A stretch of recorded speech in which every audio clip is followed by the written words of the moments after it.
As I'm going around the turn, the car broke traction, was sliding into, and the road was cut into a hill, and the outside of the turn was a solid rock wall. I'm sliding very fast. I got to fortunately, there was no oncoming traffic.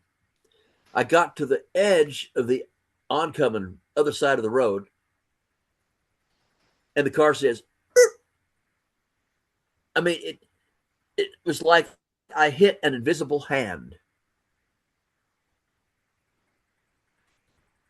And I steered on out of the slide and lived through it unscathed. Uh, I've had several instances like that when I'm sliding out of a turn and all of a sudden I just hit an invisible wall and drive on out of the turn. And my friend Apollomy said, John,